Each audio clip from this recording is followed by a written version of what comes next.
I just want to remind all of you a couple things, and I think it was, first name? Carrie. Carrie, you're right.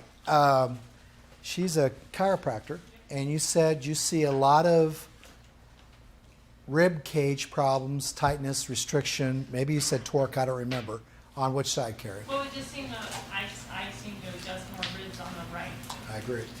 And then I said to Carrie this, and Carrie, we don't know each other very well, but I said this. Through the entire right side of our body, we have more torsion. We have more torsion in our cranium. We have more torsion on this joint. We have more torsion through the foot.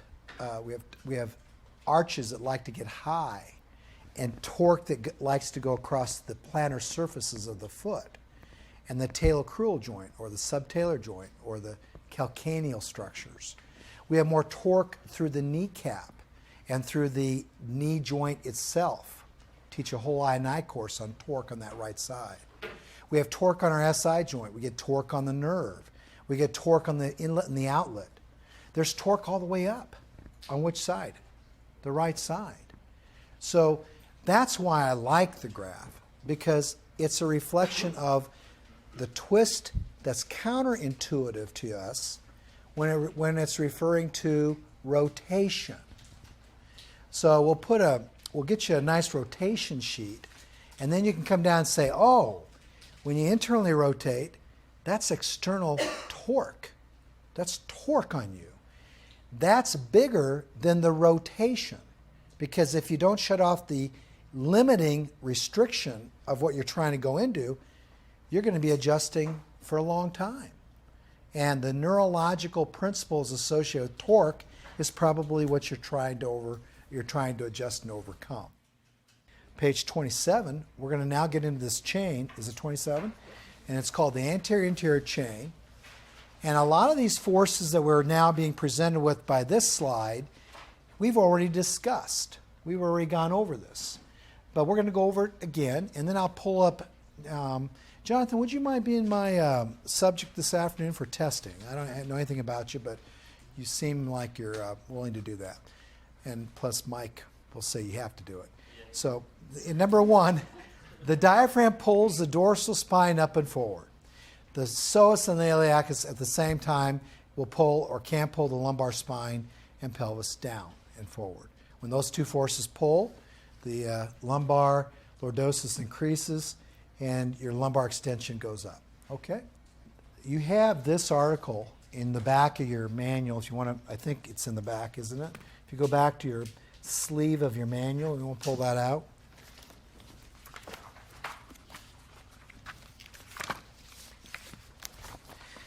That's one of my,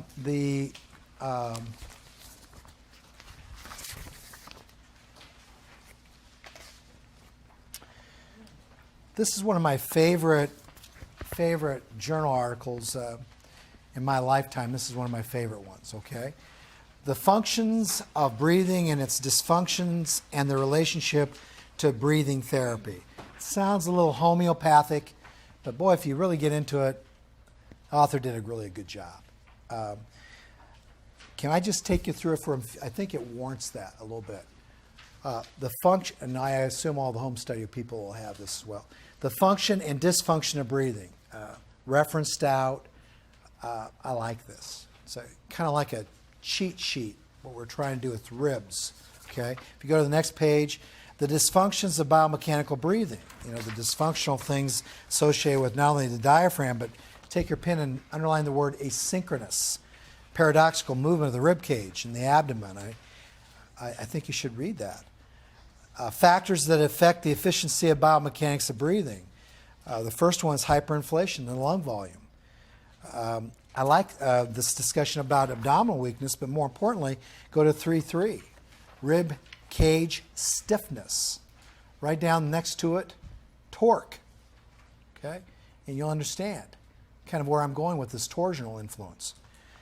This need for drive, this need for respiratory drive. Look at this next one, breathing and postural and motor control. It's a nice 3 paragraphs on posture and motor control related to breathing. Simple, fast, and well documented, evidenced out. I like it. Biomechanical influences on hemodynamics of the lymphatics and the lymphatic system. The role of breathing in physiological regulation. Oxygen, carbon dioxide, and pH. Quick little read. It's a quick little read. Hyperventilation and hypocapnia. Whole page on that. Quick, dirty, to the point with references. Love it. Breathing, homeostasis, and underline this word. Oscillations. Oscillations are big. Rhythmic sinus arrhythmias. Okay, RSAs. Look, there it is. Respiratory sinus arrhythmias. What are they all about? What does that have to do with ventilation? I thought they did a good job with that. Oh my goodness, underline this word. Patterns of dysfunction that resonate with the frequency of breathing. People that are trying to breathe with their heart rate. You ought to know something about that. Breathing, stress, emotions. Oh my goodness, we talked about that, Tessa. Autonomics. How can you beat this little article? We just covered everything we did today. That's why it's in your manual. And look at all the references that associate with it. So Jen, it's a jewel. It's been in our manual for quite a while. I like it. The other one that I think you should be aware of is this article written by Nakamson. And that was written in 1964. It's old. You don't have it.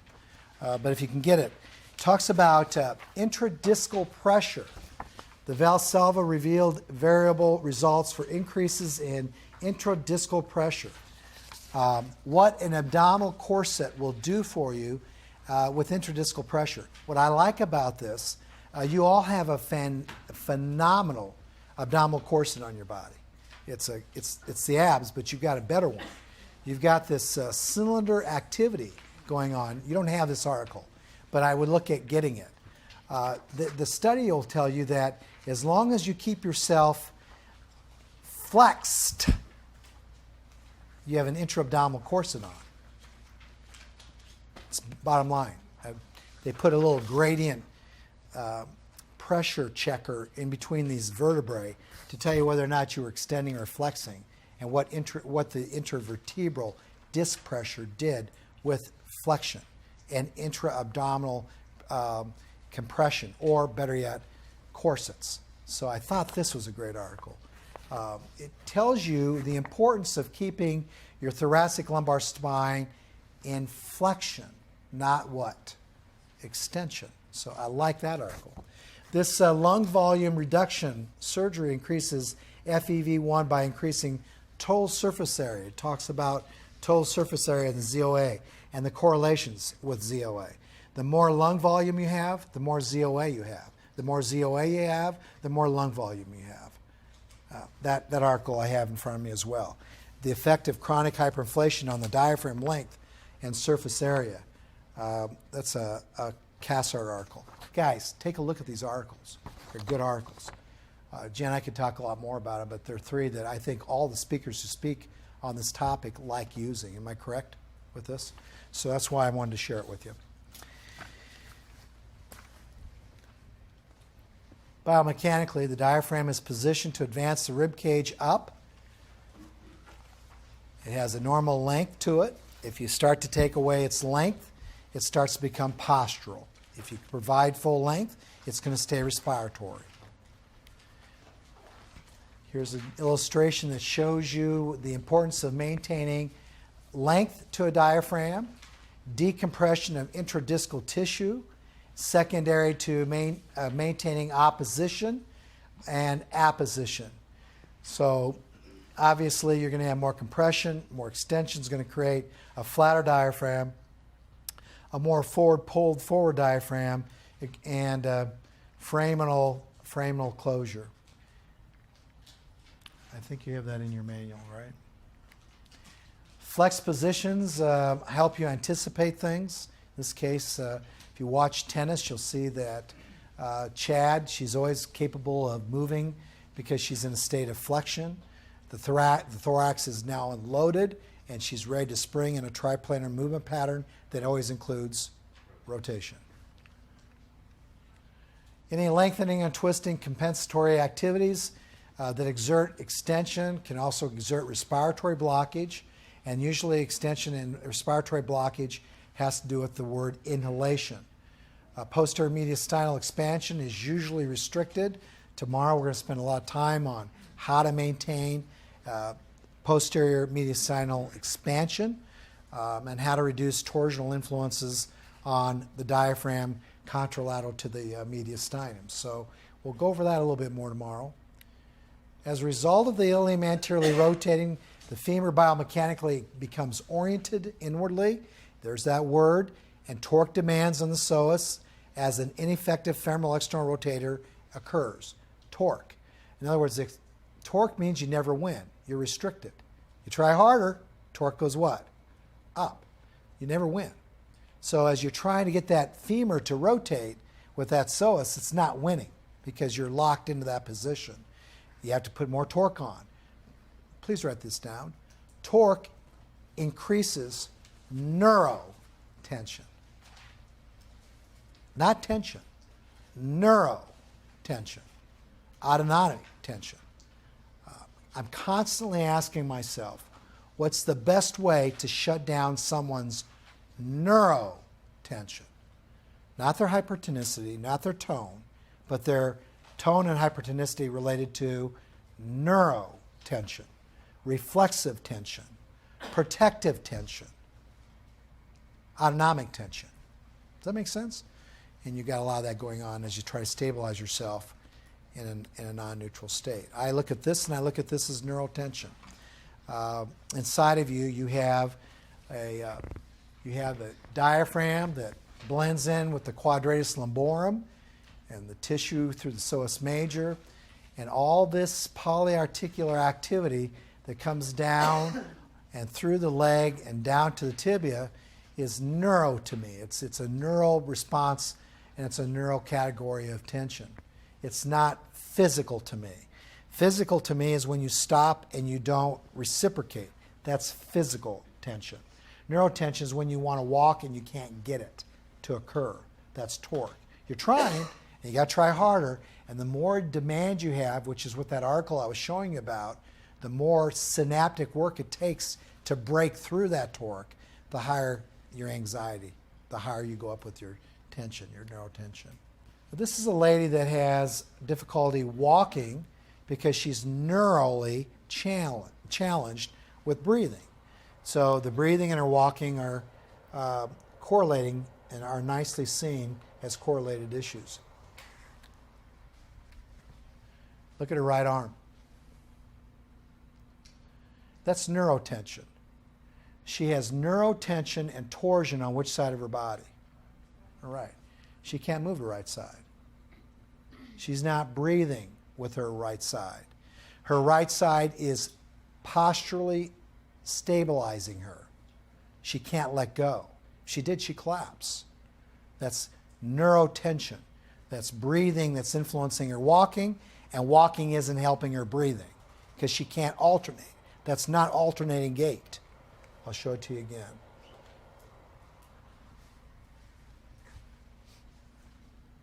This splinting going on with her right abdominal wall and the centered activity. Look at her left foot and right foot. Look at the crossover. In, in, in. This is her dominant side.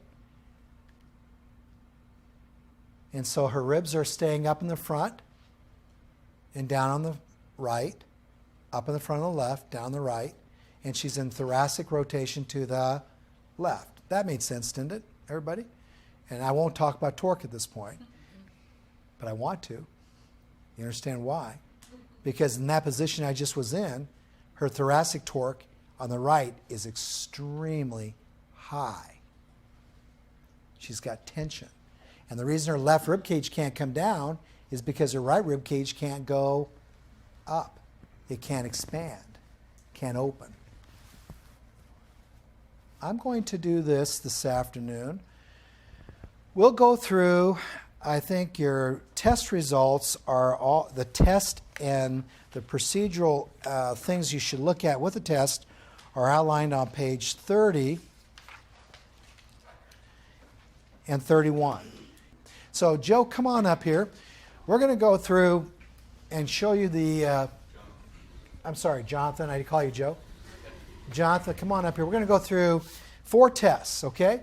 We're going to go through the adduction drop test, which is on page 29 in your manual, and Jen's going to help us out with that. We're going to look at extension drop test. These 2 particular tests are also covered in a course called Myokinematic. Postural Restoration Institute puts on this Myokinematic course. And then we're going to look at trunk rotation and apical expansion. Heidi, would you do me a favor and just walk over there in the vision? Heidi, would you do me a favor and grab me a yardstick? Do you mind? I don't think we got one out here. So, why are these 4 tests picked? These 4 tests are picked to tell you whether or not you have hypertonicity, hyperactivity of a polyarticular chain on one or both sides of your body. That's why they're there. They're objective. They're objective tests. They tell us whether or not, do you see that little asterisk by the first one and the third one and the fourth one? They're going to tell us whether or not your patient can actually correlate their breathing with the ability to work their frontal plane and their transverse plane. Trunk rotation, transverse plane. Adduction, frontal plane. And apical expansion is going to be a reflection of those 2 planes. If apical expansion is limited, then you're probably going to see limitations in those 2 planes. That's the message. I'm going to show you when somebody's neutral or not neutral.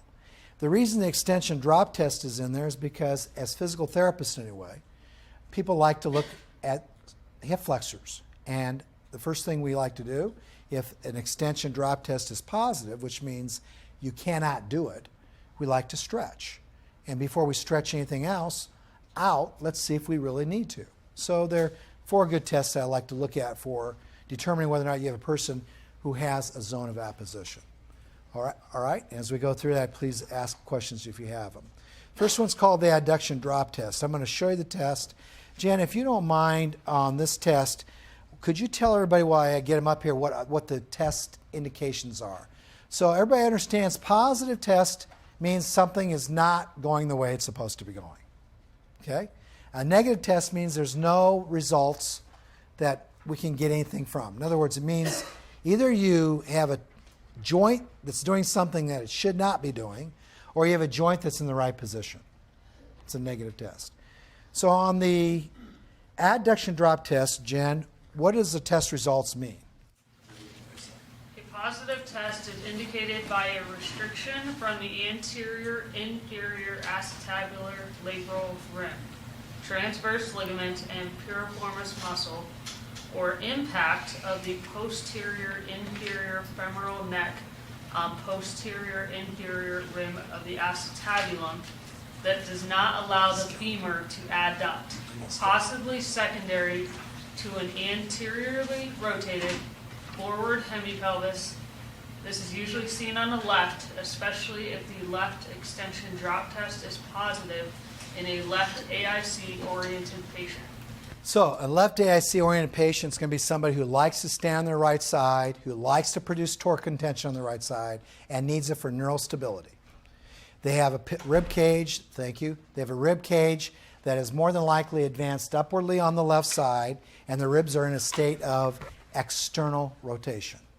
They have a rib cage that is internally oriented on the right side, and their torso then is over to the upper ribs are going to the left, while their center of gravity is shifted to the right. That's 1/2 the gait cycle. And if you look at the pelvis, you would see something like this, or something like this. And then when I take his leg back and I try to adduct it, he can't adduct, as the illustration will show you, because the medial rim of that acetabulum is prematurely hitting his neck of the femur, which will not allow him to what? Adduct. That's a positive test. Okay, if he doesn't have a positive test, I'll create one for you with a balloon. Okay, does that make sense? I'm going to, no matter what I got here, I'm going to create something if he doesn't demonstrate it. So I'm going to take his left leg, I'll bring it up. In other words, I can create things with the balloon and I can take things away with the balloon. Not because it's elastic, but because you got to learn how to control your tongue with the balloon. So this is a positive test. I knew it when he was sat down this morning. So did Jen. We've been talking about you. Thanks. You've been hanging around Mike way too much. That's a positive test, okay? Now we're going to flip around. We'll put his head down here on the other end. We'll just flip him. We'll put his head over here. And I lined his femur up with his torso. I'm looking at his torso. I need a little flexion. And I'm going to keep him in a state where he's not extending. Because if I extend his back, I'm going to get a false positive test. So on this side, if I take his leg back and I secure his innominate, and I keep going back, he hasn't extended his back, that's a negative test. My hand did not move.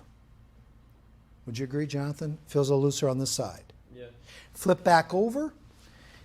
This is not the right way to do this test.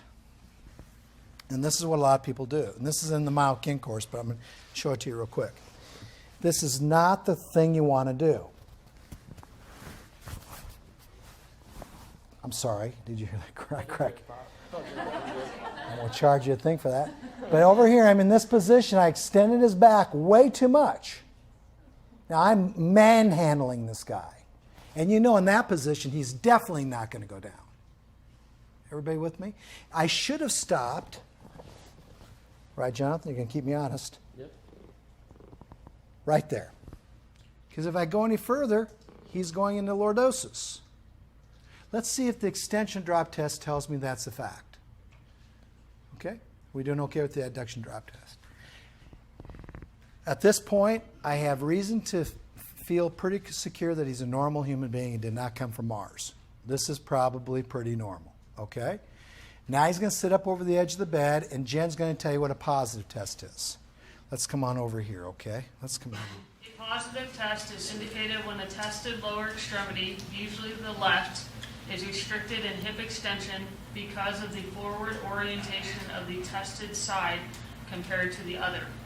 If both femurs do not approach the edge of the mat or table the patient is tested on, the anonymous are rotated forward bilaterally and the psoas muscles are on slack. Placing the femur in neutral is actually placing the patient's femur in external rotation. This lengthens the TFL and VL, which could lead to hyperactivity restricting hip extension.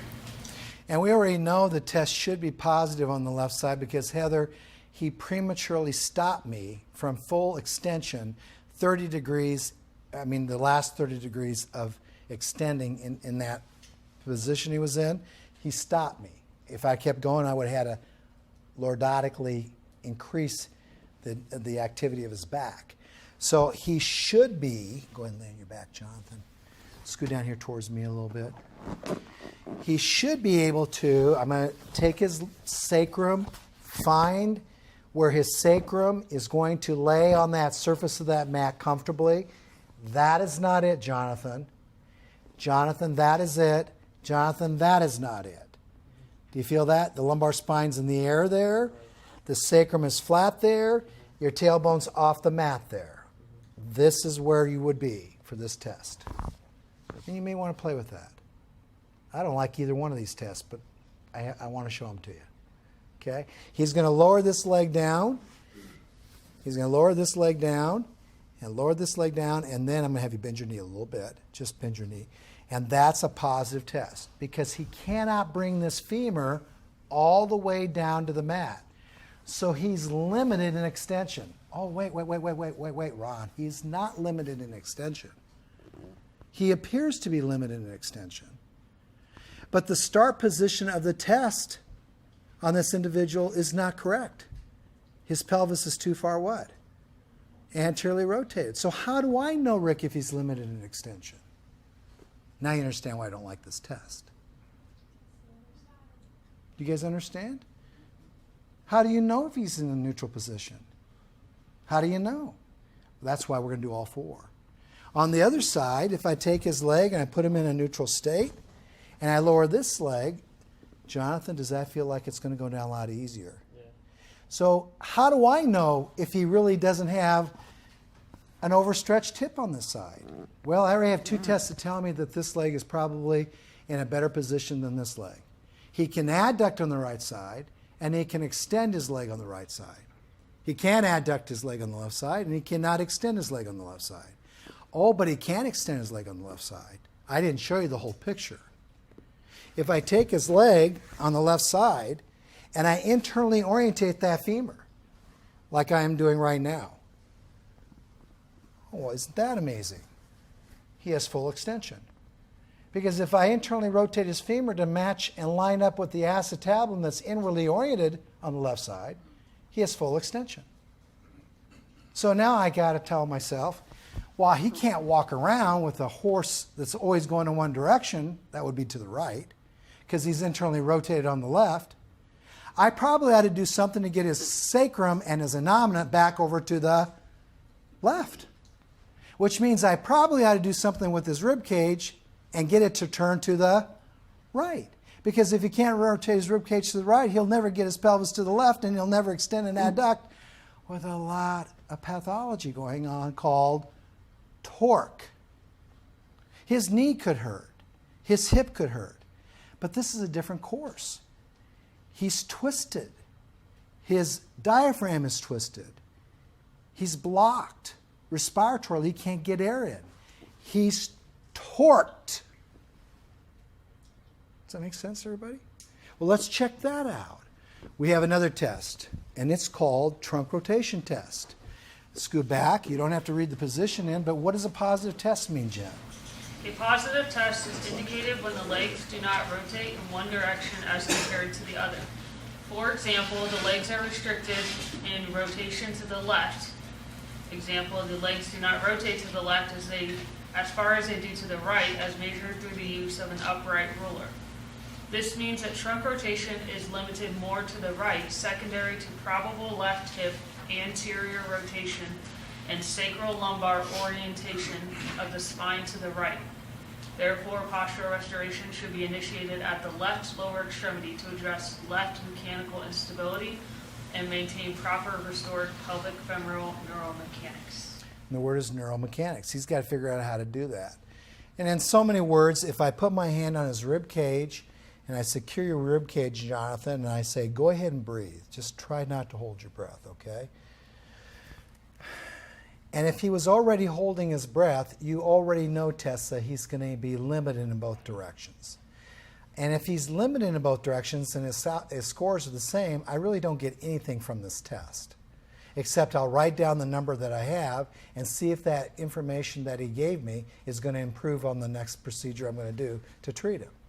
But right now we look like we got a fish that's kind of stinky. We've got a left side that's a little bit too anteriorly positioned, forwardly positioned, and rotate in a position to maximize his stability with his diaphragm on the right side for postural support. It looks to me like his left diaphragm is really not in a position to give him quality ventilatory activity through the right brachial chain. His lungs are too restricted. His lungs can't alveolar exchange. Look at all I'm getting from two tests. Now I'm going to verify it with this test, because if this test tells me he can't rotate his trunk to the right, I'm now going to classify him as a what? Left AIC, right BC patient. Now the first test just tells me he has his pelvis forward. But if he can't turn his trunk, I know he's got some brachial chain issues. And then we're going to stick in one more big one, the big kahuna. We're going to see whether or not he can really get airflow on the right side like he can the what. And then we got it all. And then we're going to compare all those correlations to see if they all changed once we get his airflow to improve on which side? The right side. And if all those things change, what structure is affecting his appendicular activity? His diaphragm. And so before you do anything with his feet, his hip, or anything else, you probably ought to go and say to yourself, Tessa, let's make sure his diaphragm has the ability to serve him for purposes of ventilation and rib rotation versus serving him for postural stability because he can't shift his diaphragm and his ribs over to which side? The left. So here's trunk rotation to the right. His knees are maximally flexed. I'm going to keep my hand on his thorax. I'm going to passively move him to the left, and as soon as I feel that rear end of his start to want to leave the mat, or his back start to come up, I'm done. And I'm going over here, I'm going over here, I'm going over here, and that would be it, right? Take away the hand. Jonathan, would you agree? Mm-hmm. That's pretty much it. Anything more than that? Wouldn't be probably worth it. He has a good 19 inches of trunk rotation to the right. Don't know anything yet. 19 inches. Now I'm going to take him to trunk rotation to the left. It's kind of confusing, isn't it? Trunk rotation to the left. I'm going to hold him here. I'm going to hold him here. I'm going to gently go, gently go. I'm not pushing him any harder, everybody. I'm gently going. Oh, my goodness, you could stop any day. I'm gently going. Would you agree, Jonathan? Mm-hmm. Gently going. I could probably still go. I don't think I need to measure this. Do you guys see it? Do you see it? So over here, he has 14 inches. There's 5 inches difference between those two tests. I never let him up. Would you agree you're still on the mat? Yes. So he has the ability to lay on his bed, lay on that floor, and take his hands all the way out here to the right, totally there. But on the left, look at this. He can go forever, because his trunk is going to the left. Now, I didn't say anything about the arms. That's tomorrow. All I want you to think about today is the ribs. That's limited trunk rotation to what direction? To the right, by 5 inches. Let's do one more test. It's called the apical expansion test. And we won't have time to really do that in lab. I'm going to demonstrate it to you because I want you to practice this one technique today, get it really well, get it down, and then you can kind of check to see if your patient, the person you're working with, has improved their apical expansion, which is what I'm going to do on him. Jen, what does a positive test mean? A positive test is indicated when the patient is unable to draw air into the right thoracic chest wall as easily as one can on the left, through patient report or tester observation. Limitation in expansion of the right thoracic apical chest wall reflects right rib internal rotation orientation with accompanying left rib external rotation orientation, secondary to possible compensation of the thoracic rib cage to the left as a result of the thoracic spinal orientation to the right. Okay, so in essence, what we're going to do, Jan, I'm going to start on the good side, the side that I think he can work with. I'm going to lay his arms out to the side. Are you okay without a pillow? Yes. I'm going to give you a pillow. And all I'm going to do is I'm going to hold and anchor down the right side, and I'm going to maximize his exhalation state on the right side. So, Joy, he's going to take a breath of air in. We're both going to blow out because I have coffee breath. And we're going to blow out that air together. He'll pause. I'm going to pause. I'll hold it there for a few seconds, and I'm going to say, Jonathan, take a breath of air in. And as he takes that breath of air in, I'm going to watch his apical movement. I'm going to watch his expansion. I cannot measure it, but I'm going to compare that to the other side. Who am I doing this test for right now? The patient. I'm going to ask the patient, is it easier to breathe when I hold your rib cage down the right side, or is it easier to hold your rib cage down on the left side? Technically speaking, right now, we have a left AIC pattern person. I don't know if we got a BC patient yet. That's tomorrow. But technically speaking, right now, we have a left anterior chained up individual. This apical expansion test is going to tell me that we also probably have a right BC patient. If he cannot get air on the right side when I hold the left rib cage down, as well as he can get air in on the left side when I hold the right rib cage down. Then I would say, this looks like a brachial chain issue. And I might go on and do what we're going to do tomorrow to continue that process. Today we're just focusing on the rib cage and on one muscle called the diaphragm. So he's going to take a breath of air in, and I'm going to hold the right side down. Heather, typically this is where I would start because this is the easiest thing for your patient to do. If you start right away on the left side, you just increased anxiety and you probably implemented a right BC pattern. So why go there? Why not show the patient, maybe if they can do it, what it should feel like? I don't know if you can do it or not. I could check horizontal abduction. I'll get over these tests real quick, Jan. Arm rotation, neck rotation, other things we're going to look at tomorrow. But right now, I don't know what I got. So why not err on the soft side? Kindness. He takes a breath of air in. We both blow out. I gently, right, Jonathan? I didn't jump on you, did I? Right. I'm going to let you up and talk to me. I didn't go CPR me. You know, I just took a nice breath with him, and out he went. And I'm guiding his rib cage down. If he fights me immediately, I'm probably going to stop because he's probably bilateral. But he didn't fight me. He did pretty well. But you're going to have patients to say, don't go. In other words, Jen, they stop. So you can, why keep going? You know they can't do it, Linda. They aren't comfortable. So they probably are people who are challenged on both sides. Takes another breath of air in. Blows out the air. Pause. 2, 3, 4. Nice breath in. My hands on his right chest did not move. Did they, Jonathan? They didn't move. Jonathan, keep breathing. We could talk about what you're doing at the university. We could talk about the girlfriend you're dating. Are you married? Nope, not married. Okay, then we can talk about the girlfriend you're dating. Sure. And nobody would get upset, and he would not lose his voice, and he would not strangle, and he would have no problem whatsoever. Nope. Right? Jonathan, we could do this all day long. I could talk all day right now. Right now he could. Okay? All right? He's going to flip around. He's going to come on over here, keeps the legs bent, and now I'm going to go on this side. And we're going to do the very same thing, Heather. And we're going to hope that he can breathe as well as he just did on the other side. Okay? Takes a breath of air in.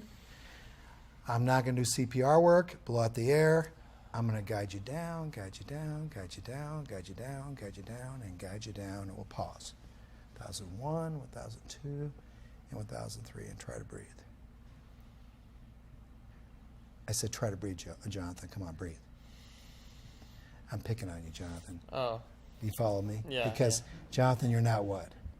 You're not capable of what over here? Breathing. Right. Because if I hold you down, Jonathan, how long do you think you could stay there?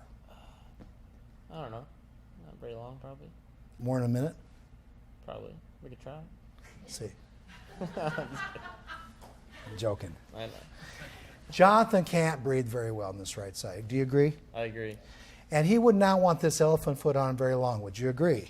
Agree. And you know there's a difference between the right side and the left side. Would you agree? Yes. And would you agree, we're almost to that minute, would you agree that I'm not pushing you down any harder on this side than on the other side? Right. So where is he restricted with apical expansion? As he's going, thank God he's off of me. So doesn't he smell and look like a fish? He looks like he's out of water to me. He cannot move on which side? The left side. Those are the 4 tests. They're listed on your page. Is that 29? Now there's 3 opposition muscles that we're going to kick in with this guy to get him out of this. We're going to kick in his hamstrings, his glutes, and his IOs and TAs on the left side. But we're going to kick it in a neurological way. When you exhale, everybody stand up and just do this for me. And you can do the same thing. Everybody stand up. Okay? And let's just get to a foot. Let's get to a leg. Let everybody just stand on their right leg to start with, because you like it. I know he likes it. And everybody just take a breath of air in and blow. And feel your right foot. Feel how easy it is to blow out that air on that right side. Got it? Take another breath in and blow. Now, if you really blew hard that time, you should have started to feel some hamstrings and some glutes. I want you to really blow. Watch. And feel that hamstring and butt. If you can't find it, I'm sorry. Can some of you find it? Okay? Do you feel that? Now, go to the left side. Shift over to the left side. And don't force this yet. Take a breath of air in and blow. Did you feel how you extended your back? Did some of you extend your back? I did. Take a deep breath in. Now, all I want this guy to do, how are you doing over here? Do you feel anything on the left side? Did you feel more glute, butt, floor on the right side? Yeah. Let's all do it again. Everybody go back to the right side. Number 2, sense the floor under your foot on the right side. Keep your left foot on the floor. Don't pick it up. Blow out and sense that floor. Blow out and sense that floor. Keep the foot there and breathe in. Blow out and sense that floor. Folks, we like that. Now put your foot forward on the right side and stand on your left side a little more, but don't pick up your right foot. Sense the floor on the left side. Everybody see it? Feel it? Does it feel a little weird to sense that over there? Just a little. Be honest with yourself. A little. Take a breath of air in, blow out all the air.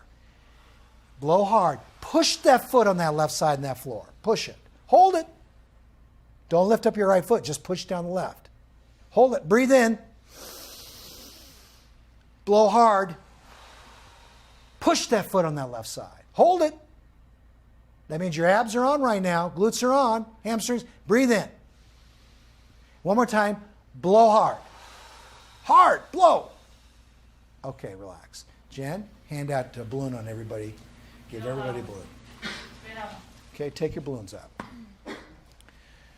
Now we're going to do the same thing. And we're going to do this time, we're going to blow up this balloon with your foot only, with your left foot on the floor. Jonathan, I'm not done with you, buddy. Okay. Okay. So, Jonathan, you're going to stand up here, put your right foot in front of the left. Everybody marry the floor with your left foot.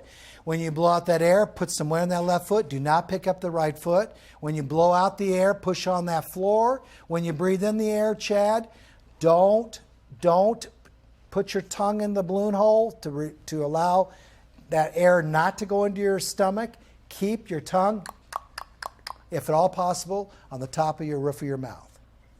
And then when you breathe in, I want most of the weight going on that left side. I'll practice with you. Take a breath of air in. Blow out all the air. Push down that left side and blow up that balloon. For those who didn't do it, don't worry about it. Listen, don't worry about it. Breathe in. Now put the balloon in your mouth and blow. Blow and push. Come on, tighten. Get it. Get it. Hold it. Hold it. Hold it. Hold it. Hold it. Breathe in. Push. Push with that floor. I didn't say blow out yet. Blow and push that floor.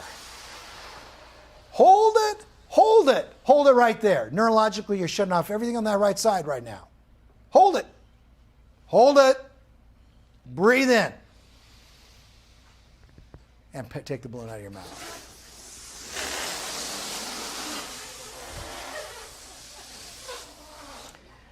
Our model up here is still trying to figure out what to do. Jonathan, what happened? I'm not sure. Did you all feel it? You got a bad balloon? We'll get you another balloon. You got another balloon for him? Did everybody feel what was going on there? What did you have to do when you took a breath of air in? What did you have to do? You had to stand on that leg, because if you would let go of that leg, you would have done what? The air would have gone back into your stomach. So you had to keep that left foot down. Otherwise, if you'd let go of your abs and you took another breath of air in, you would have extended your back. Does that make sense to everybody? So you all just shut down the neurotension on which side of your body with that activity? The right side. Okay, let's see how he does. You guys can have a seat. Now, Jonathan, you're going to do fine, buddy. We can do this. I have a feeling we're going to do just fine. And Jonathan, this is why we're going to teach class what to do here anyway. So we're fine. You can't screw up, Jonathan. You really can screw up, but you can't. Go ahead and take a deep breath of air in, and blow, and stay on that left foot.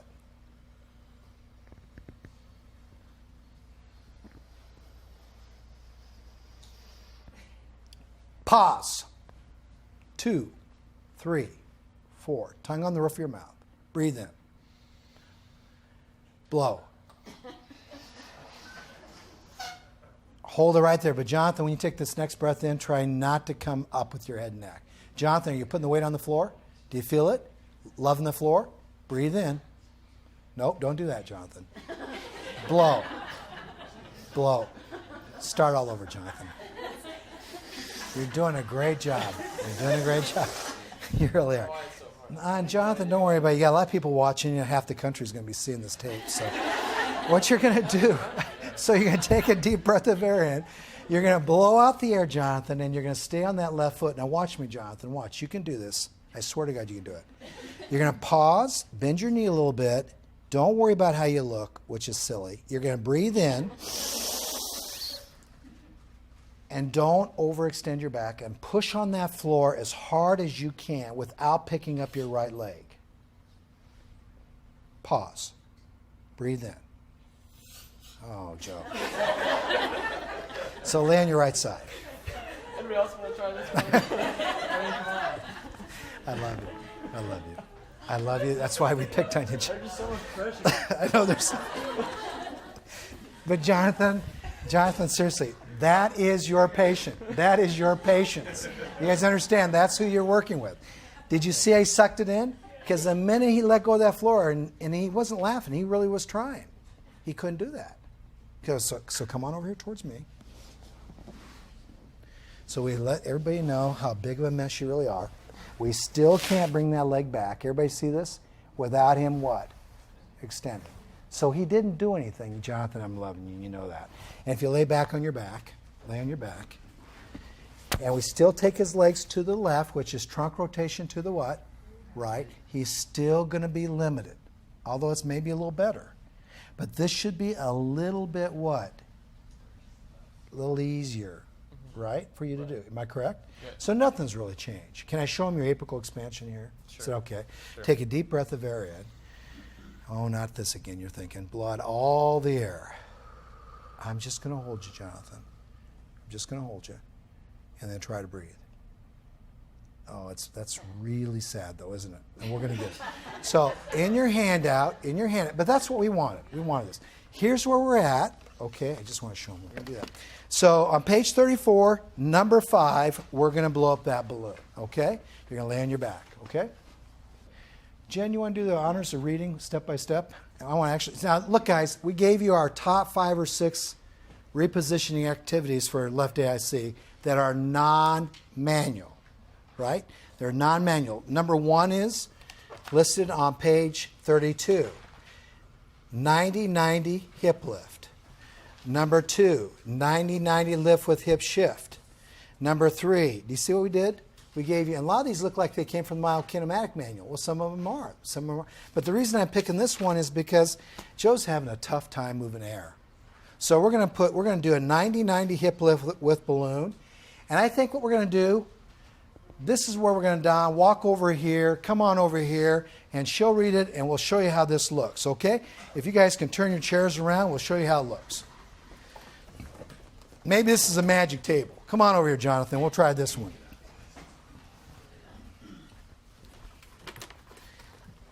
Jonathan, no one's ever failed this. No one has ever failed, Jonathan. We'll see. You'll be fine. Okay.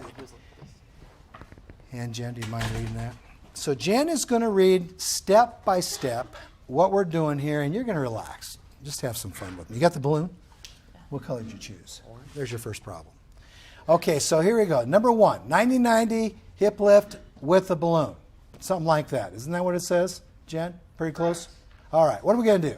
Lie on your back with your feet flat on a wall and your knees and hips bent at a 90-degree angle. Check. Place a 4 to 6 inch ball between your knees. Check. Place your right arm above your head and a balloon in your left hand. This is left. That's right. Good job. Okay, check. Inhale through your nose and exhale through your mouth, performing a pelvic tilt so your tailbone is raised slightly off the mat. I'll help you with this one. Keep your back flat on the mat. Do not press your feet into the wall. Instead, dig down with your heels. You should feel your hamstrings or the muscles in the back of your thighs engage. You feel that, Jonathan? Yeah, hold on. Yeah. Now look, that's the physical therapist, professional person telling somebody what to do. This is a farm boy. Jonathan, relax.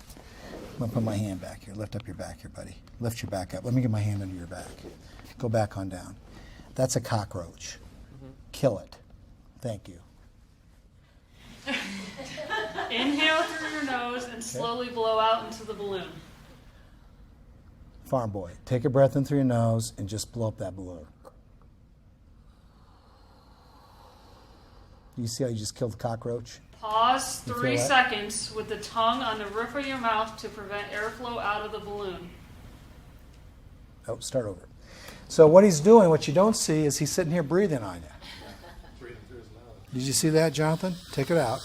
So Jonathan's, you're trying hard, but I'm using you, Jonathan, to teach a course. You realize that. Yeah. He was blowing up the balloon, and in those 3 seconds when he was pausing, he was doing this. What's the next step? Did you kind of feel that? We saw it. It's on tape, by the way. So he's got the cockroach killed. He's got the air out, but that's when things kind of fall apart, Stephanie, because he didn't listen to the reader. And I'm picking on you. He had to listen to the reader by saying, stop and concentrate on doing nothing. What is happening when he concentrates and does nothing at that point? What word up there is going on at that point? He just repositioned himself. If he can go 3 seconds and do nothing, he just repositioned, because the next breath he takes in is going to fill what chest wall?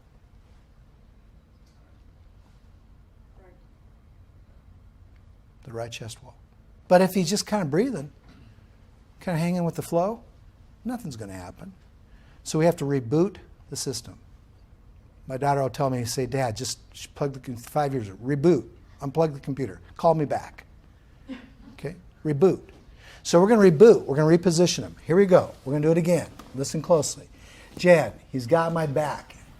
He's got Inhale my through your nose and slowly blow out into the balloon. Pause 3 seconds with the tongue on the roof of your mouth. Don't breathe. 1, 2, 3. Keeping your tongue up, inhale through your nose. Congratulations, Jonathan. Slowly blow out into the balloon. Now he's got it. Pause 2, 3. Keep your tongue up. Breathe in through your nose. Blow out into the balloon.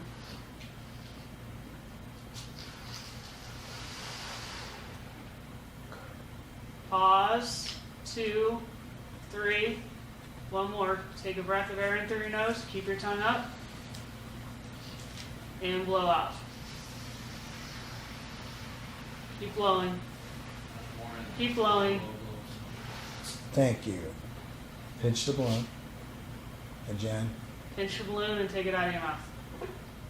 And relax. he did a great job. Give him a round of applause. He did a great job. Let the air out. Let the air out. All right. Jonathan, lay on your right side. Scoot down here a little bit. Scoot over here towards me. Can you get that stick for me? Here's his left leg. Jonathan, does that feel a little easier for you? Yeah, it does. Sit over the edge of the bed.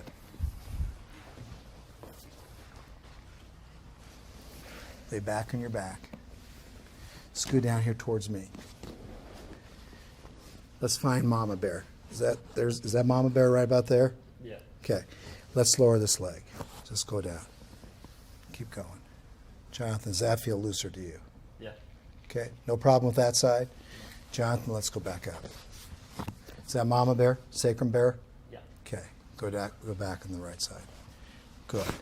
Let's go back to the middle, Jonathan. Let's go back to the middle. Thanks. Here's the one that's the big ticket. This is the ticket of the day. I'm not looking at his legs. I'm not looking at his arms. I'm not looking at his pelvis. What am I looking at right now? Axial structure, thoracic rotation. Right, Chad?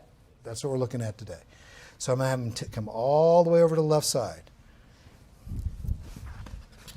Now, I did nothing to adjust this man's spine. And he went from 19 to 13. Do you feel a lot looser? Yeah. Yeah, I do. 19 to 13?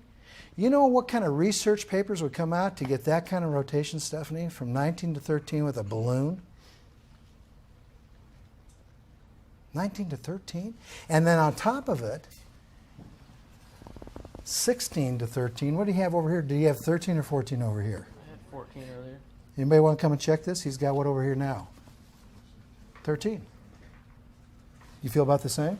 Yeah. Well, we got our symmetry. So if we have our symmetry, what are we going to now check? What should he have right now? Do you remember the elephants you're carrying around? Yeah. The inability to do what on the right side? Exactly. Take a nice breath of air in. Blow out all the air. Jonathan, let's just go down. Here we go, here we go, here we go, here we go. So what's her name? Whose name? The gal you're dating. Oh. Well, which one do you want? Oh, that's a good answer. Good answer. Take a nice breath in. I'm just kidding. I am too. Do you see how easy it is to talk and breathe over here right now? It is a lot easier. Do you have any problem with me being over here, buddy? Mm-mm. Nope. That's apical expansion. That's neuro. That help everybody? Wait a minute. We put 4 tests together that are so unrelated. Rick, when you went to school, did you have an adduction drop test and an extension drop test? By the way, those called Ober tests and Thomas tests. Ever put together with trunk rotation? No. Ever put together with apical expansion? And was it ever put together with a balloon? Thank you very much. Once you go back, we're going to talk about the manual technique, and then we're going to come back here for a minute. So everybody go back to your chairs. I want to talk to you about the manual technique. Now, that's pretty good stuff, but the problem is he's got to maintain it. And what if you had an individual that couldn't get that? I did the balloon technique. I picked one of those 5. Is there 5 or 6? 6, one of those 5 or 6 non-manual techniques, and as I did it, the patient just said, there is no way I'm going to learn how to blow up that balloon. How many of you in the room have had those patients? I have. There's just no way, Tessa, you're going to restore and reposition an individual that easily. Even though you inhibited the right side with the glutes, the hamstrings, and the abdominal muscles on the left side, there's still no way the right side is going to allow that to expand. There's no way this rib cage is going to leave this shoulder. There's too much love there. That's just not going to happen. This pec minor, this pec wall, this intercostal, this SCM, this triangular sterni is not going to let this happen. For him, it was a piece of cake. He's pretty normal. There's really nothing wrong with him. If he had knee pain, I'd be putting a balloon in his mouth. I'd get him in a ventilatory program. I'd put him on an alternating reciprocal program to maintain thoracic, what, Chad? Thank you. That's what I would do. To help him get through this now, if he can't do what we just did non-manually, we got to pick what kind of a technique next. A manual technique. And that's on page 35. And this is called the anterior manual technique. And I'm going to ask you to play the video. And then we'll show them the... we just did this, folks. We picked this technique right here. You could have done any one of these techniques, but I picked a balloon with you because you were having a little bit of a tough time. If you had blown up the balloon pretty easily and you still were neutral, I would have picked one of the other 4.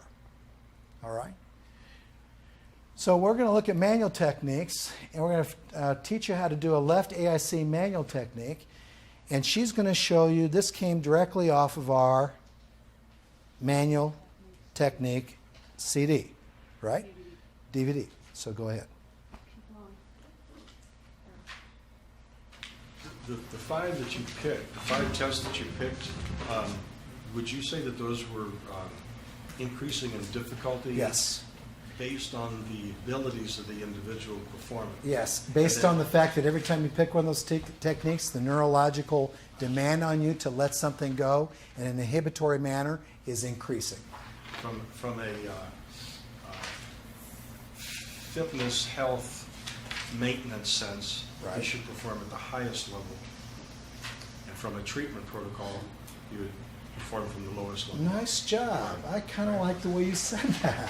From a fitness activity perspective, the higher the number, the more physical you are in integrating those techniques. More balancing our asymmetry. The more, exactly. The more demand you're placing on your system neurologically without shutting anything completely off and through maximum inhibition. So the higher the numbers on our CDs, the higher, they're all in an order.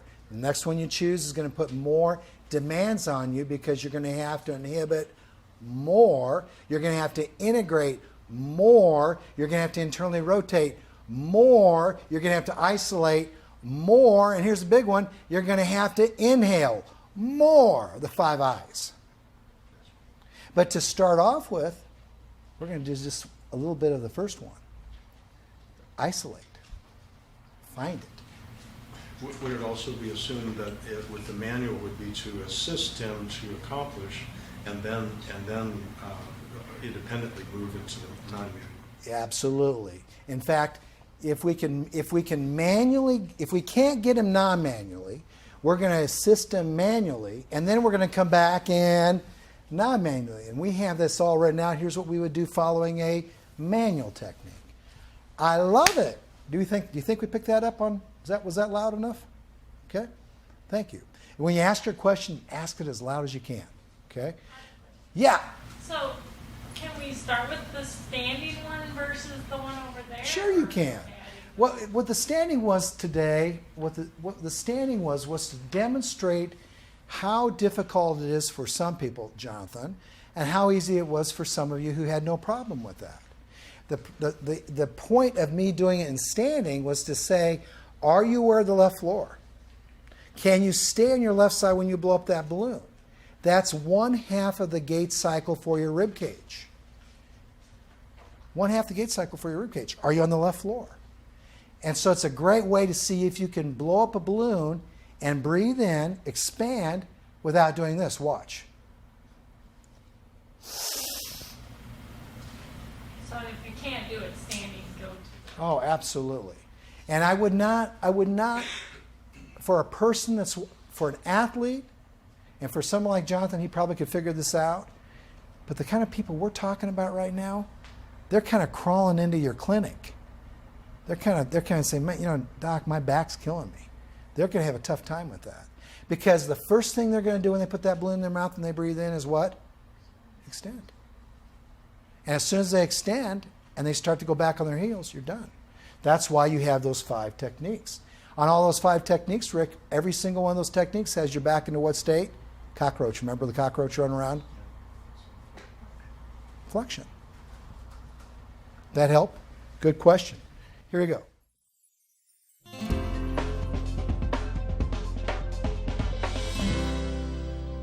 The left anterior interior chain manual technique that I'm about to demonstrate to you is the chief technique, or the number 1 technique used by Postural Restoration Institute trained therapists to achieve expansion of the right apical chest wall, or the left posterior apical chest wall in the mediastinal area.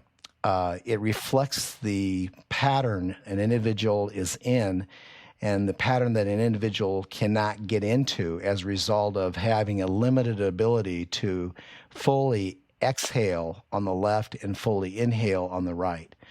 This technique is designed to move ribs down on the left side to help with the diaphragm's capability of achieving good respiratory mechanics for inhalation that should be occurring on the contralateral side in the right apical region. So it's a very important technique. It precedes all other left AIC orientated manual techniques.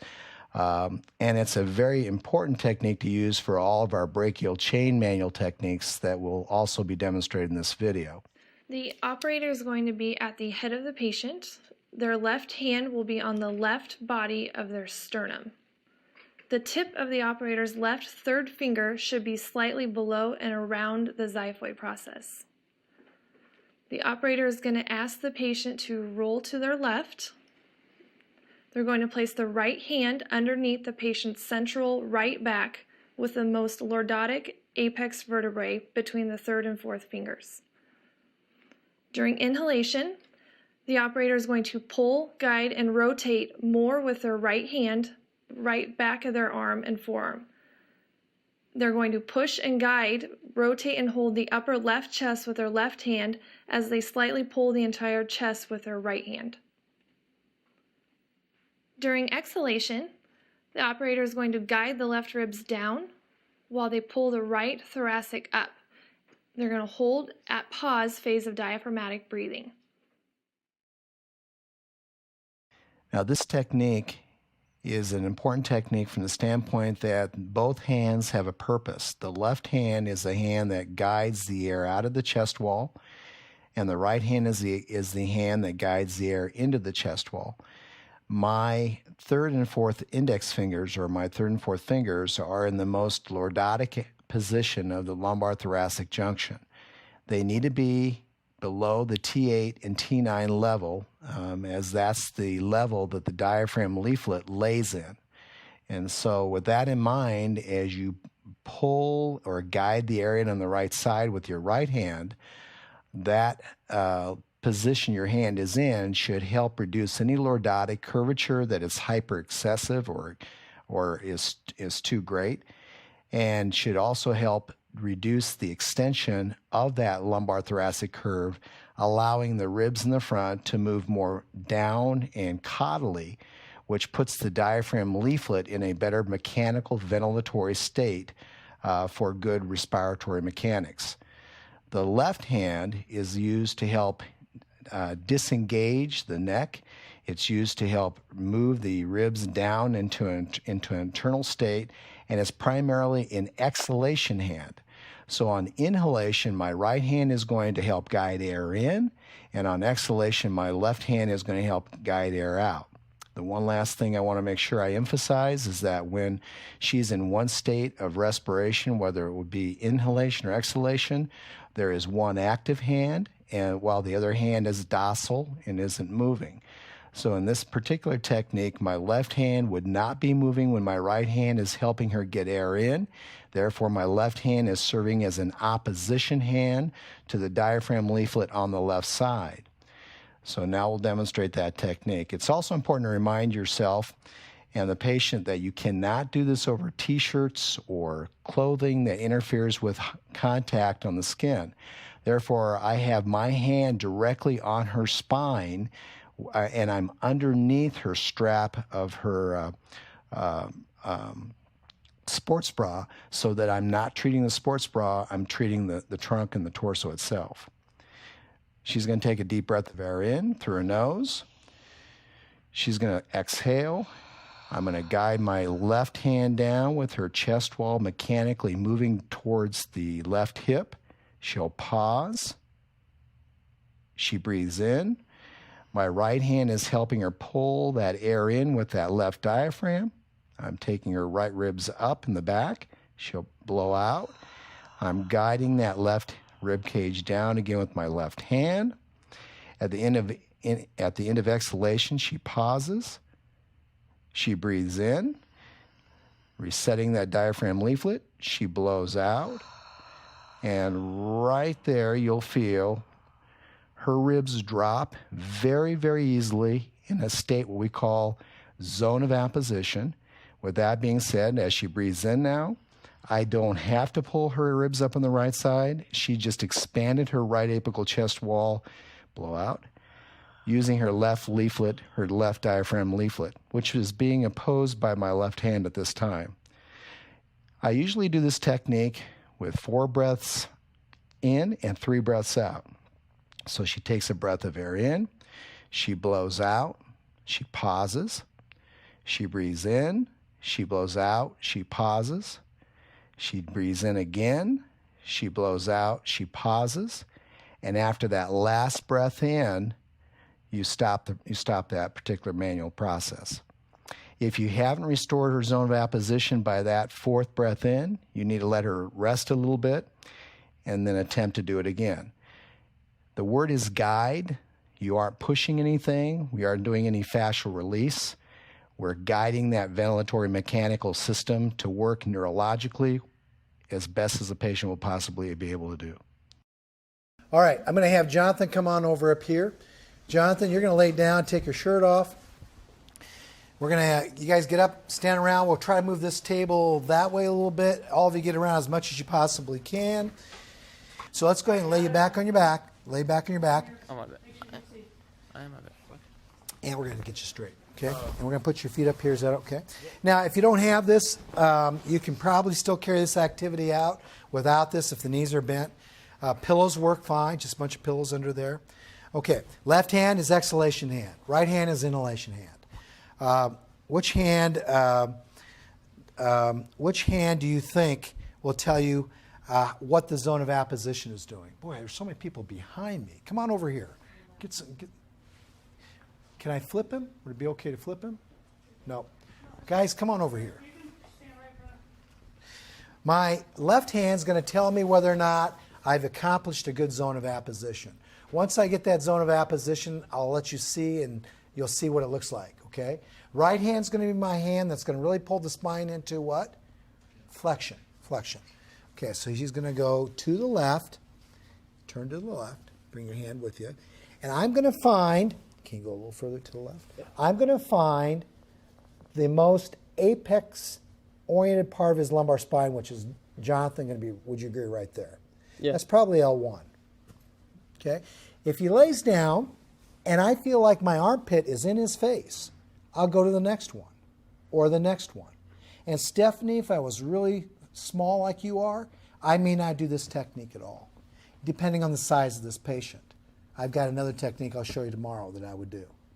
So that's where I'm at. I'm going to stay standing a little bit at this point. My hand is cupped around his thoracic mediastinum posteriorly. Can you feel that palm right there? Yeah. My third and fourth finger, do you feel that? My third and fourth finger is on probably L1. Do you feel that, Jonathan? Mm-hmm.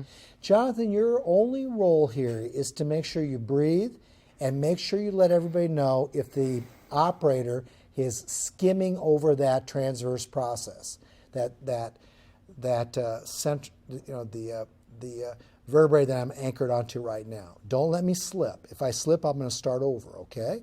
Take a breath of air in. Blow out all the air. Blow. Left hand's going down. Lay your head back. Pause. Breathe in. Okay, now I want you to help me with everybody, okay? Relax. Let's talk.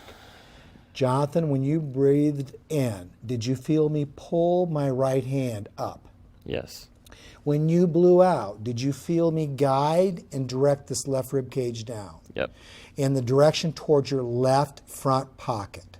Mm-hmm. Correct? Yeah. So you take another breath of air in. I'm on his sternal notch. He blows. Did you feel the guidance? Yes.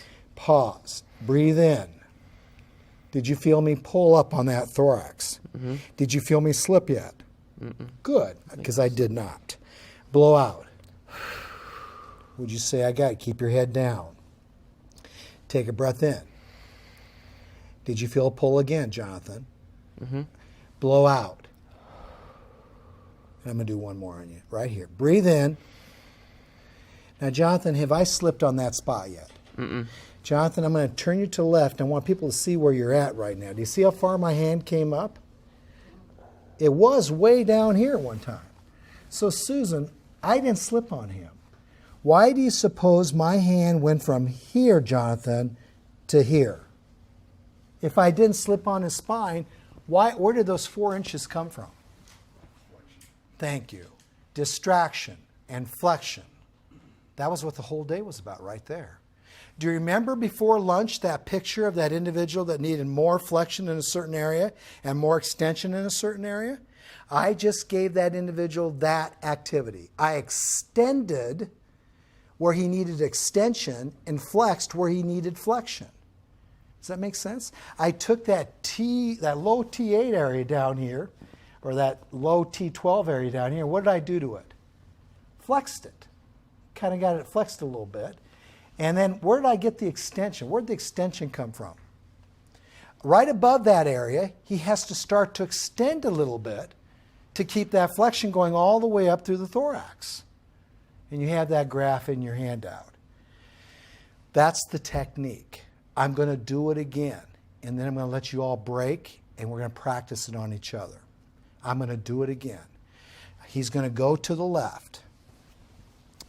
I'm going to put my hand back on, and now we're right here. And he doesn't even have a good a deep part of his back for me to grab onto at this point. Thanks for your help. Lay back on my hand, but I probably, if you go back and look at it, for the cameraman, if you go back and look at it, I'm probably now at T11. Because if I go down, there's nothing here lordotic for me to catch. So now I'm right here, about T11, a little higher, right? Would you agree, Jonathan? A little higher than it was before. Yeah. So I'll stay here. Take a deep breath of air in and blow out the air. Now the reason I start over again, once my hand and this vertebral body gets above this finger, sternal notch, you're not doing the patient any good. So if I have to keep going up to find an anchor and I get above T8 with my anchor, I'm not helping that individual. So you have to stay below what, everybody? T8. Are there any questions about the technique? Right hand, real quickly, is going to the right. The left hand is pushing down the mediastinum without a hand behind it, Gail. The mediastinum on the right side is being held up in the air by my what? Forearm. So you don't know it, but you're going to learn tomorrow that I'm giving him a posterior mediastinal expansion on the left side with apical expansion laterally on the right side. And then we're going to get into the superior T4 position to help really expand his apical chest wall, and then more activity to help balance out the two upper rib activities that go on with inhalation, exhalation. That's all tomorrow. All I want to do is get that lower part of your back to flex. That's why I wanted him to kill the cockroach. And I wanted to maximize the zone of apposition on the left side. And as long as he's breathing to do that, what's this left hand? Is it my abdominal? Is it his abdominals? Or is it his diaphragm? That's his left abdominals. Is my right hand his abdominals or his left diaphragm? You say left diaphragm because the left diaphragm is getting air into his what? Right side. Nicely done. Are there any questions? This is my left diaphragm. Take time. We'll walk around. There's some sheets here. If you want a sheet down or some toweling, clean off the surfaces. Let's go for it for about a half an hour, okay? Question. Yes. When is this counterindicated? Pregnancies in the third trimester. Maybe even the second half of the second trimester. People with, going through radiation and chemo. People that have instabilities associated with fractures or et cetera, et cetera. You probably wouldn't want to do it on anybody who did not have the ability to breathe without, because if you gave it to them too fast and they stood up and they extend right away, you're not accomplishing anything. So I don't like doing it to anybody who has this really need to breathe because they don't have the right medication. Their allergies severe are asthma. exactly severe asthma. You can try it, and if it's not maintained because they can't breathe afterwards, I wouldn't do it again. There's other things. We'll talk about the brachial chain tomorrow on that issue. There's lots of people you might not want to do it on, but those are the ones that come to my mind right away. Okay? Pretty safe thing to do. Dampen your hand here a little bit. So just a little, just a little bit of traction. And then as I come up on You're going to find the most apex part of his back. Yep. I think I'm right about there. Okay, let me see where you're at. Now, here's what I'm going to do. Tyler, I'm going to tell you where I put it, and then he's going to tell you where he puts it. You tell him how close are we. Okay, I'm going to tell you where I'd put it. I'd put it right there. Okay, so now you're going to let him know, and I'm going to tell you pretty close, probably about L1 or T12. Okay? There's going to be a ridge, Tyler. That would be what I would think of it. Yeah. Is that close? Too high? How's that? It's still too high? What he's saying, go down and find, just find the apex. There? Okay. And then come back. Okay, and see what you guys are trying to do is you're trying to find that apex the best you can. And I think you'll be able to do it with where you're at right there. Okay, good job. And I'm going to dampen this again a little bit. Now, we're going to find the left side of that sternum. You're going to find the left side. There's a sternal notch. You're going to stay to the left of it. And you're going to try to shift that bone, the sternum, this way. On okay? exhalation. On exhalation. On okay? insulation, I'm going to assist That- his draw. That's correct. Okay. And I'm going to take this out of your way. Okay, you look pretty good. Tyler, you doing okay? Yep, doing Now let's just practice. We're not going to worry about how well you do. Let's practice. Take a breath of air in. Don't do anything. Okay. Now blow. Guide that rib cage down. Okay, Tyler, did you feel him got it down? Pause. 2, 3. Now breathe in and blow. There, Rick, you're doing it. Very good. And you didn't slip off that spot, right? I didn't go off Okay, the spot. and pause. Pause. Oh, I shouldn't release. Yeah, That's just right. hold it Okay. and breathe in. You guys are doing great. And blow. Good. Good. Rick, you're doing fine. And just hold it. And breathe in. And then relax. Okay. And let's be critical, okay? All right, nice work. I think Okay? probably when I was helping him in, I was also giving him too much here. Yeah, I don't know. Can I tell you what I see? I think you're doing a good job. Here's what I see. Go ahead and take your hand away. Now, first of all, Rick, the reason I paired you together is because Tyler's a pretty decent, good-sized guy. I probably would do that, and then I'd say, you know what? I need 2 people to help me out. And we're going to get a second person with Tyler tomorrow. Okay. But you did pretty good for how you're built and how he's built.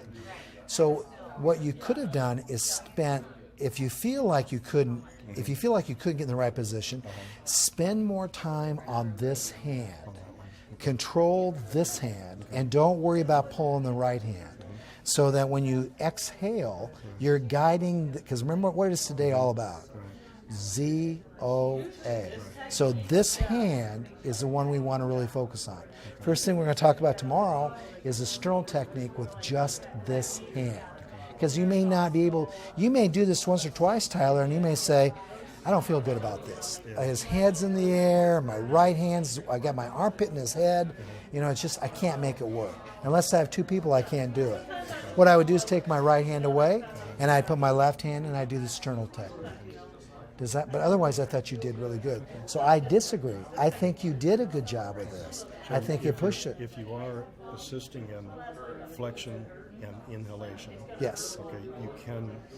Yes. Yes. Go for this, right, Tyler? Go for this, and worry less about this.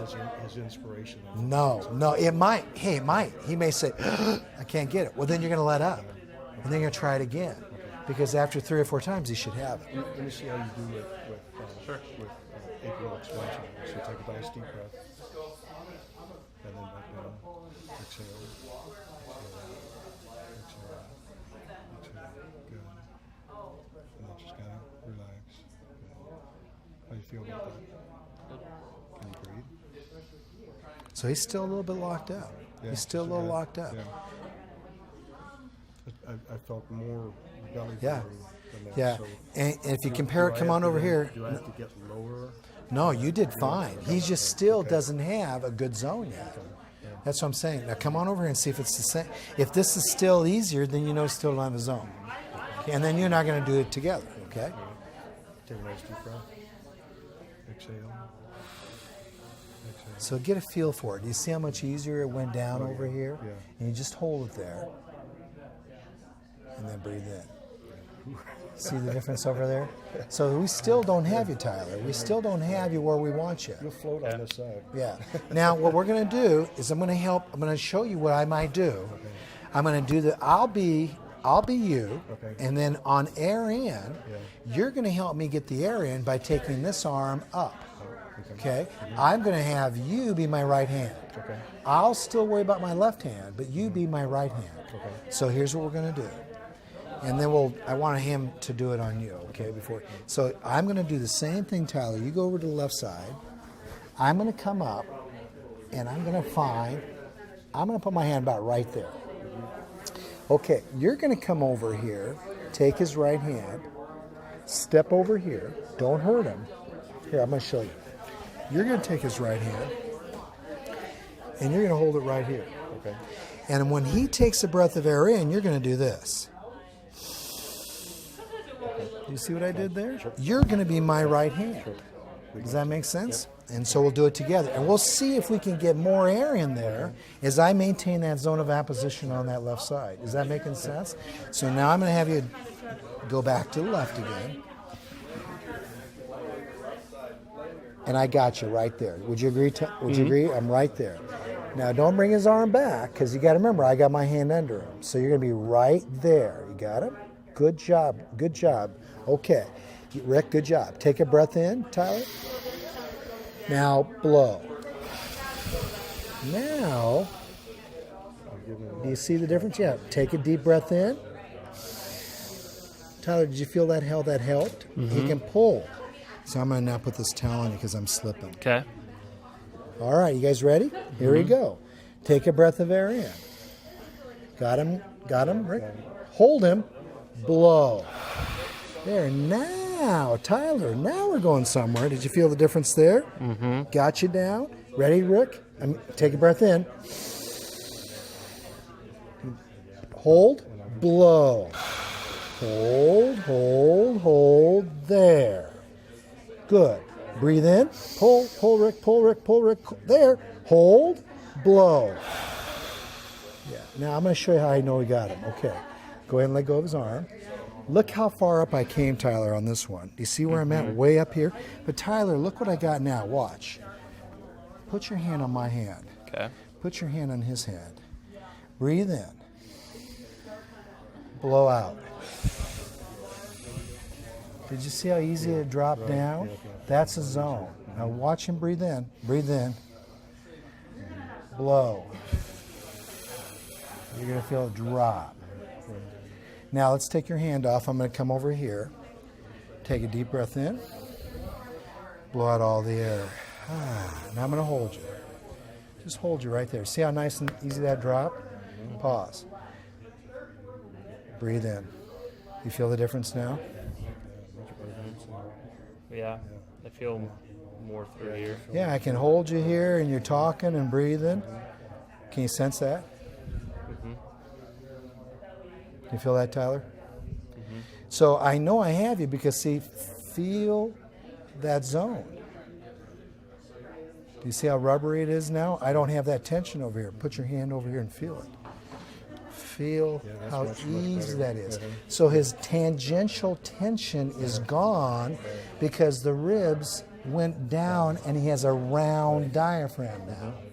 So he's not torqued anymore, which means this diaphragm on contraction can fill this side of it without tension. Yeah, because that's filling now, and he's got a larger dome on this side.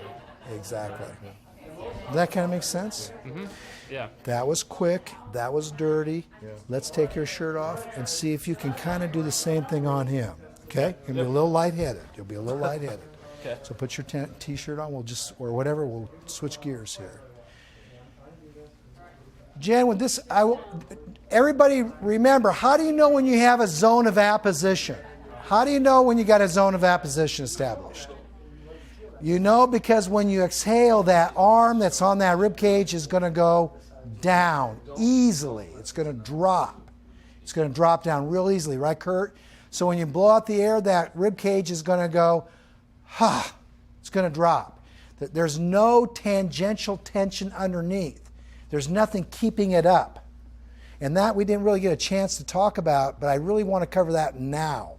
So how do we know when we had you neutral? We had that rib cage do what? Drop. It just drops. He takes a breath of air in, Stephanie.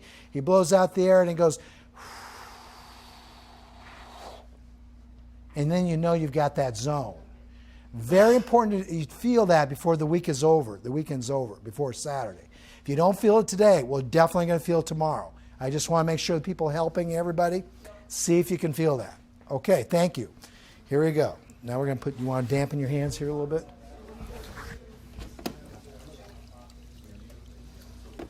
And you don't have to use a towel, but if you just get your hands wet, okay? Okay.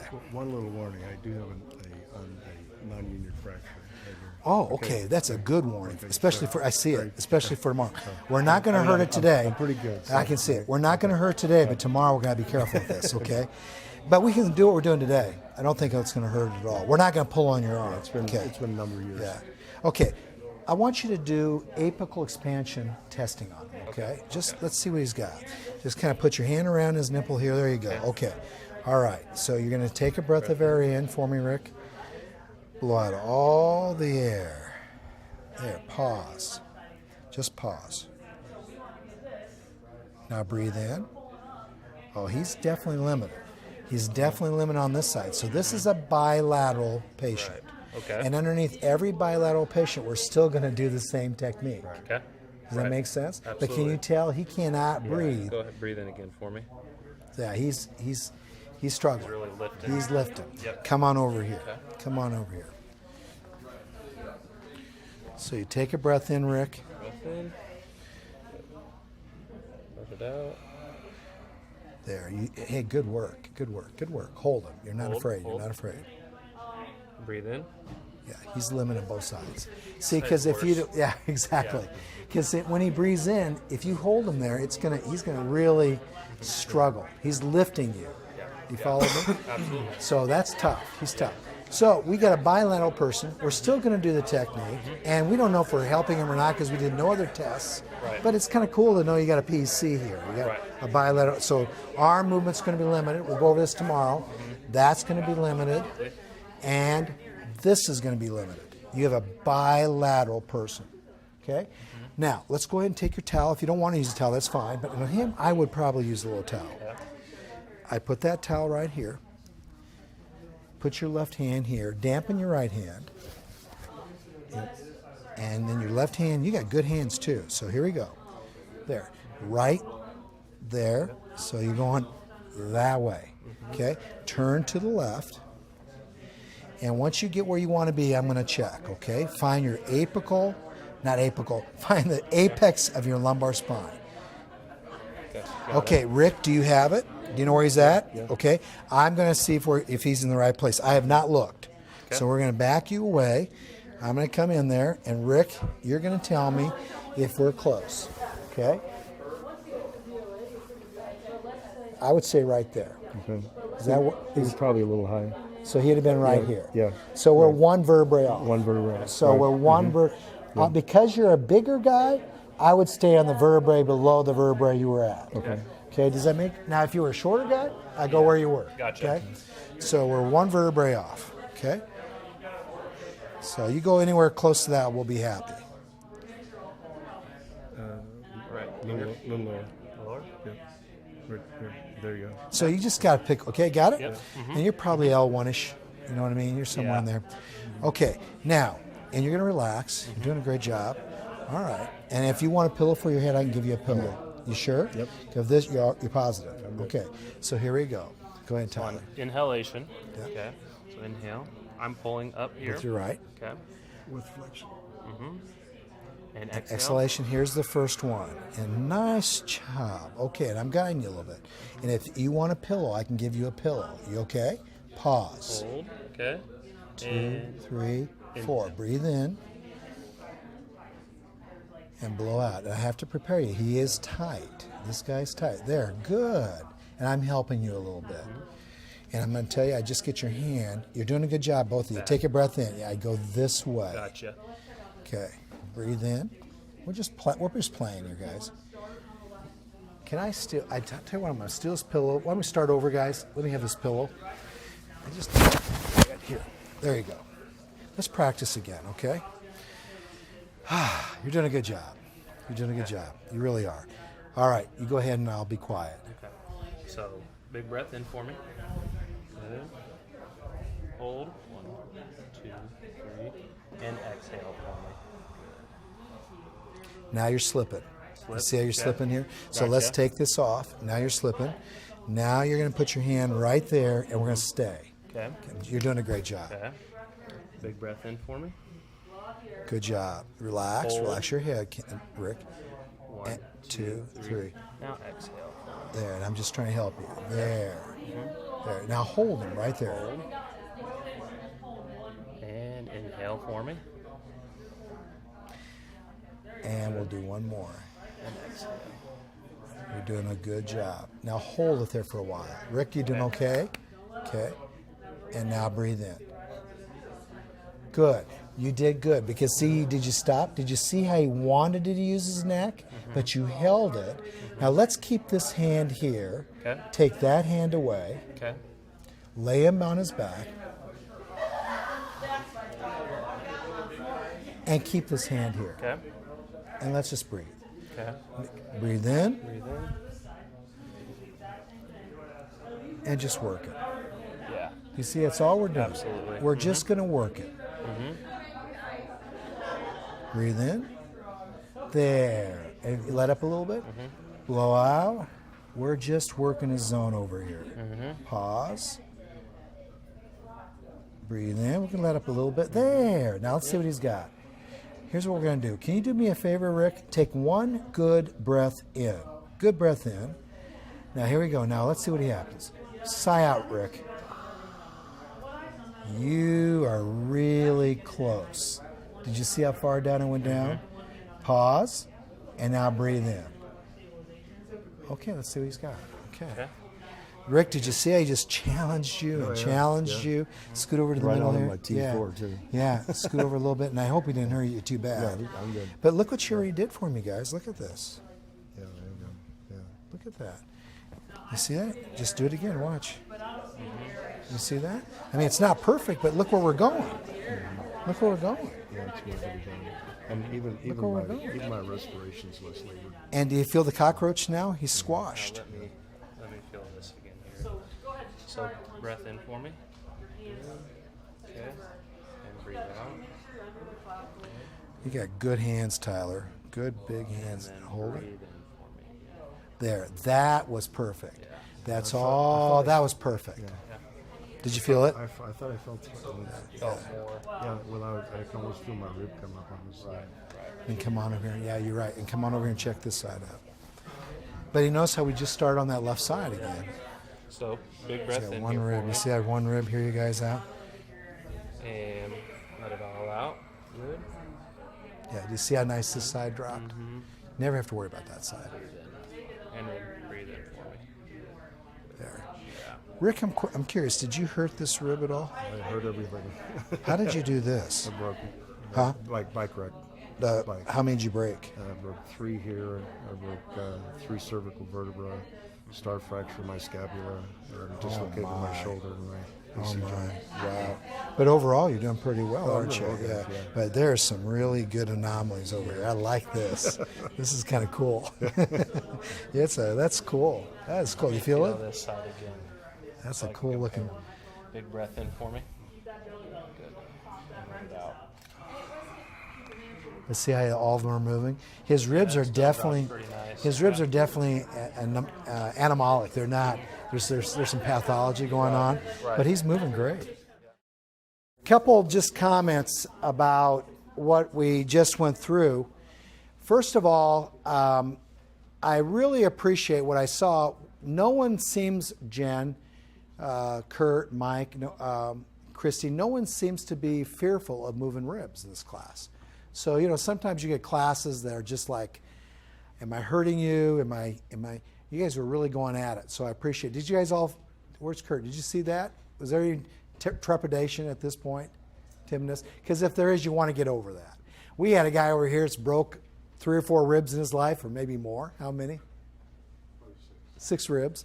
And he did fine, didn't he? And you're a pretty good sized guy, and he didn't break. Don't be afraid to move these ribs. And I was really appreciative that nobody was afraid to move ribs. Jen, it's the biggest hurdle we have in the first day of teaching a course like this is trepidation, am I going to hurt a rib?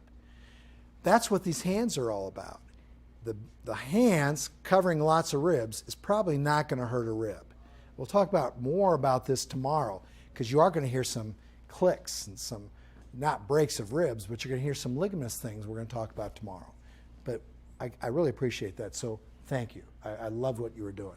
Number 2, I appreciate the fact that you got this 2 phases, inhalation and what?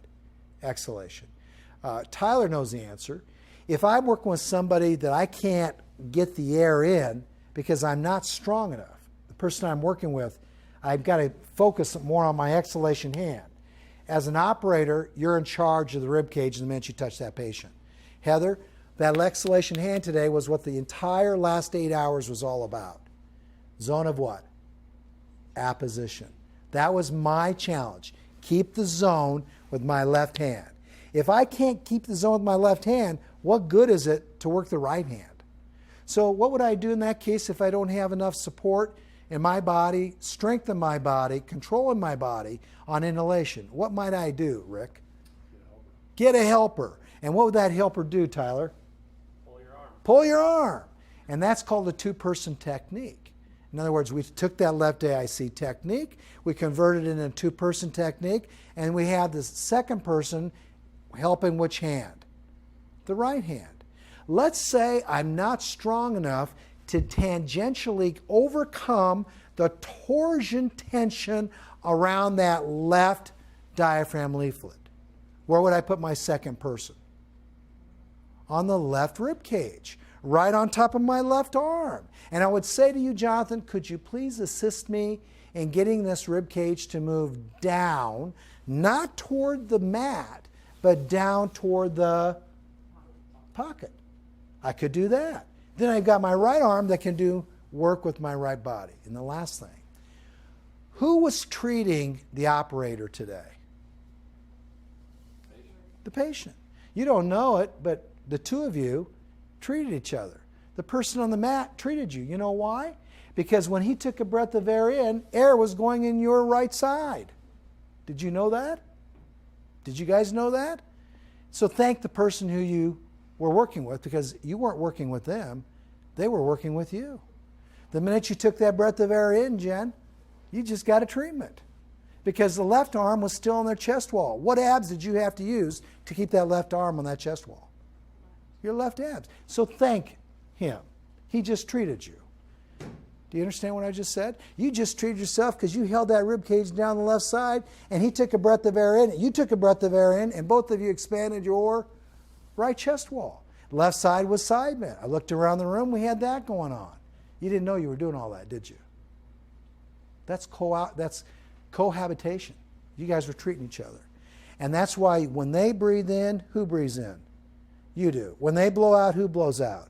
You do. You guys were great today. Thanks for putting up with the cameraman. He's such an ornery guy. We'll see you tomorrow at 8 o'clock, okay? We'll start at 8 o'clock.